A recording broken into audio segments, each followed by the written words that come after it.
ভিডিওতে তোমাদের সবাইকে স্বাগত জানাই। আর তোমরা তো দেখতেই পেলে যে এত কুয়াশা, মানে কোনো কিছুই দেখা যাচ্ছে না। আর এখন বাজে 7:30, তো 7:30 থেকে ব্লগটা তোমাদের সঙ্গে শুরু করছি। তো আমি এখনও অবধি সোয়েটার টুপি আমি সকালবেলা সাধারণত পরি না, কিন্তু আজকের এত কুয়াশার এত ঠান্ডা লাগছে সেই কারণে পরতে হলো। আর যাই হোক, তোমরা কেমন আছো? আশা করি তোমরা সকলে ভালো আছো, সুস্থ আছো। সবার সুস্থতা কামনা করে আজকের ভিডিওটা শুরু করছি। তো আজকের ভিডিওটা কি হয় না হয় পুরোটা শেষ অবধি দেখো। আশা করি ভিডিওটা তোমাদের খুব ভালো লাগবে। আর চারপাশটা খালি দেখো কি অবস্থা, মানে কোনো কিছুই দেখা যাচ্ছে না। এখন 7:30 বেজে গেছে, কোনো কিছুই দেখা যাচ্ছে না। যাই হোক, তোমরা পুরো ভিডিওটা কন্টিনিউ করো। এত কুয়াশা হয়ে চারদিকটা ভীষণ পরিমাণে ঢেকে গেছে, যার জন্য কোনো জিনিসটা না দেখা যাচ্ছে না। আর বাড়ি থেকে যে বাইরেটা কোনো কাজকর্ম করতে বেরোবো এমনটাও কিন্তু আমার সাহসে কুলোচ্ছে না, কারণ কয়েকদিন আগেই আমি ঠান্ডাতে এত পরিমাণ ভুগছিলাম যে আমি কয়েকদিন কথাই বলতে পারিনি, ভীষণ পরিমাণ ঠান্ডা লেগে গিয়েছিল। সেই জন্য তাই সোয়েটার টুপিটা পরে নিলাম। আর দেখো 7:30টার সময় তো জল আসে, যেহেতু এখন ঠান্ডার সময়, তো সেই কারণে জলটা একটু লেট করে ছাড়ে, ওই 8টা নাগাদ এসেছিল। তো জল টল ভরে দেখো চলে এসেছি পুকুর ঘাটে। আর শীত শীত বলে, কুয়াশা বলে তো বাড়িতে বউ মানুষকে বসে থাকলে চলবে না, বাড়ির কাজকর্ম কিন্তু নিয়ম মাফিক সব কিছু করে যেতেই হয়। সেই কারণে দেখো, আমার বন্যা আসুক, জল হোক, বৃষ্টি হোক, যাই হোক, আমার প্রত্যেক দিন কিন্তু ধোয়া থাকে, যেহেতু বাড়িতে ছোট বাচ্চা রয়েছে। আর নিজেরও পোশাক আশাক আমার কিন্তু প্রত্যেক দিনই ধুতে হয়। তোমরা যারা আমার রেগুলার ব্লগ ভিডিও দেখো তারা অবশ্যই কিন্তু জানবে। তো দেখো, সকালবেলায় সব কিছু নিয়ে চলে এসেছি পুকুর ঘাটে। আর এখন বাজে 8:30, তবুও দেখো কুয়াশাটা কিন্তু, শুধু জামা কাপড় কাচবো তো সেই কারণে সোয়েটার টুপিটা খুলে দিয়ে এলাম। কারণ এই চাদরটা নিয়েও বসেছি, সেটাতেও কিন্তু অসুবিধা হয় অনেক সময় না। পুকুর ঘাটে চাদর নিয়ে বসলে কি হয়, চাদরের নিচে লেগে যায়, জলে পড়ে যায়, সেই জন্য। তো দেখো, জামা কাপড়গুলো আগে তো সার্ফ দিয়ে ডুবিয়ে রেখে দিয়ে গিয়েছিলাম, তারপরে দেখো জামা কাপড়গুলো একে একে ধুয়ে নিচ্ছি। গতকালের জামা কাপড়ও অনেক আছে, সেগুলোও শোকায়নি।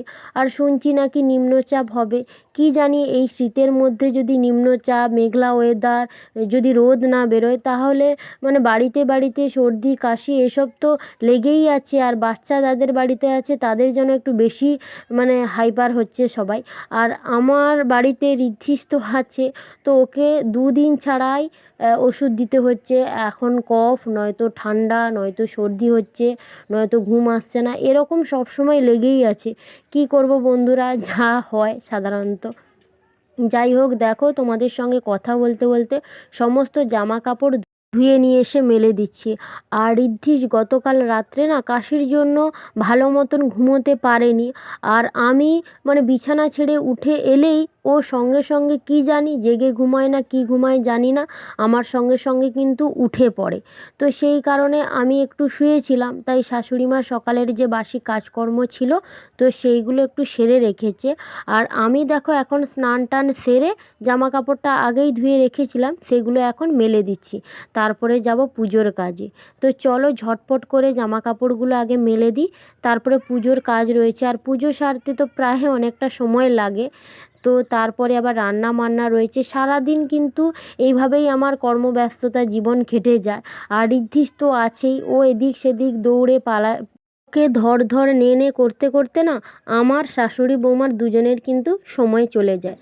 যাই হোক, দেখো জামা কাপড়গুলো মেলে দিচ্ছি, কিন্তু রোদের এখনও কোনো পরশ নেই। আর এখন বাজে 9:30। তো দেখো এখনও কিন্তু কুয়াশাটা কাটেনি, তো তারই মধ্যে সমস্ত জামা কাপড় মিলছে। আজকের শুকোবে কি শুকোবে না জানি না, রোদ বেরোবে কি বেরোবে না সেটাও বলতে পারছি না। আর এই দিকে দেখো, গতকালের যে জিনিসপত্র রয়েছে তো সেইগুলো বলেছিলাম যে শুকায়নি, তো সেইগুলোই দেখো মেলে দিচ্ছি। আর বাচ্চা মানুষের জিনিসপত্র একটু বেশিই লাগে, কিন্তু এরকম যদি হয় না শোকায়, তাহলে মানে পরাবোটা কি। যাই হোক, দেখো সমস্ত মেলে দিচ্ছি, তারপরে দেখা যাক যদি দুপুরের দিকে রোদ হয়। ঋদ্ধিসের পাপা কিন্তু এদিকে বাড়িতে নেই, ও কিন্তু আবার কাজে ফিরে গেছে।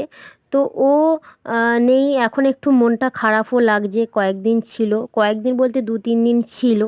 তো তো এই ভিডিওটা গতকালের ক্লিপটা তোমাদের সঙ্গে শেয়ার করছি। দেখো, তো আমাদের বাড়িতে মুরগি ছিল, দেশি মুরগি, মানে বাড়ির যেগুলো পালিত মুরগি সেগুলোকেই দেশি মুরগি বলে। এগুলো কিন্তু মেষ বা অন্য কোনো খাবার খায়নি, বাড়ির যা খাবার সেগুলোই খেয়েছে। আর এইগুলোর মাংসের স্বাদ কিন্তু ভালো হয়, জানো তো বন্ধুরা? তোমরা যারা জানো তারা অবশ্যই কিন্তু কমেন্ট করবে, যাদের বাড়িতে এরকম মুরগি পালো। যাই হোক, দেখো ও বাড়িতে ছিল, তো বাড়িতেই এই মুরগিটা কাটা হয়েছিল, তো বাড়ির দেশি মুরগি। আর এই ক্লিপটা কালকের কিন্তু। তো বাড়িতে মুরগি রান্না হয়েছিল, কিন্তু এত ভিডিও জমেছিল যার কারণে তোমাদেরকে পোস্ট করতে পারিনি, স্টোরেজ ফুল হয়ে গেছিলো। তো তারই একটা ক্লিপ তোমাদের সঙ্গে শেয়ার করলাম। আর মাংসটা কেটে দেখো এতগুলো মাংস হয়েছে, কাকিমার বাড়িতে দেয়া হয়েছে। আর আমাদের বাড়িতে দুবেলাই হয়েছে, তবে শাশুড়ি মা রাতে খায়নি, আমরা সবাই মিলে খেয়েছিলাম। আর মাংসটা বড়বাবুই রান্না করেছিল, কিন্তু দারুণ টেস্ট করেছিল। যাই হোক, দেখো একটা ক্লিপ তো তোমাদের সঙ্গে শেয়ার করেই দিলাম। তারপরে আমি পুজো সেরে চলে এসেছি দেখো কাকিমাদের বাগান বাড়িতে। তো কাকিমার বাগান বাড়িটা না তোমাদেরকে একদিন ভালো মতন আমি ঘুরিয়ে দেখাবো। তো ওদের সবজি বাগানে কি কি সবজি হয়েছে দেখাবো। আজকের কিন্তু পুঁই শাক তুলতে আমি এসেছি, কারণ বাড়িতে কুমড়ো রয়েছে, তো পুঁই শাক দিয়ে একটু কুমড়ো দিয়ে তরকারি বানাবো সেই জন্য। তো কিছু নিয়ে যাইনি, দা বা ব্লেড কিছুই নিয়ে যাইনি, তাই কাকিমাকে বললাম যে তুমি বঁটিটা দাও। তো বঁটিটা নিয়েই আমি কাটছিলাম। আর ওদিকে ঋদ্ধিষও চলে গেছে, ও মোবাইলটা উল্টে দিচ্ছিল, স্ট্যান্ড ফেলে দিচ্ছিল, এরকম করছিল, তাই জন্য আর বেশি তোমাদের সঙ্গে শেয়ার করতে পারলাম না, না হলে হয়তো বাগান বাড়িটা একবার শেয়ার করতাম।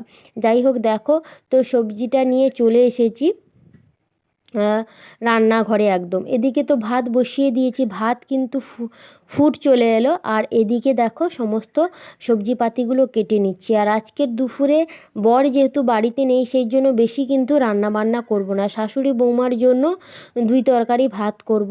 তো দেখো কুমড়ো আর পুঁই শাক আলু দিয়ে একটা তরকারি বানাবো, আর মাছ রয়েছে, মাছের ঝাল বানাবো, এই দুপুরে রান্না খাওয়া। আর ঋদ্ধিষের জন্য তো আলাদা করে একটা যেমন সবজি তরকারি থাকে, তো তেমন বানাবো। তো চলো ঝটপট করে আগে রান্নার কাজটা সেরে নিই, তারপরে তোমাদের সঙ্গে কথা হচ্ছে।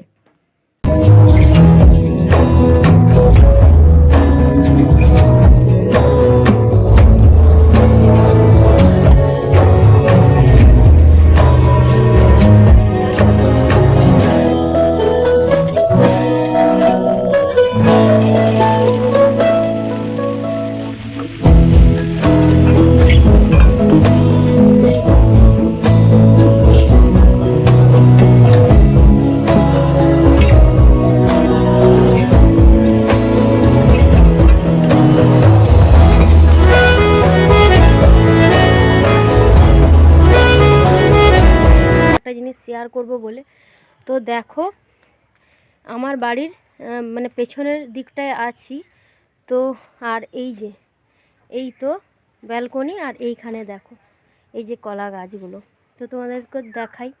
এই যে সব বস্তাবন্দি করে রাখা রয়েছে, যাতে হনুমান এসে না খেয়ে যায়। আর শীতকালে এইরকম বস্তাবন্দি করে না রাখলে কি হয় জানো তো, মানে কলাগুলো বেশি বড় হয় না, সেই জন্য এরকম করে রাখা রয়েছে।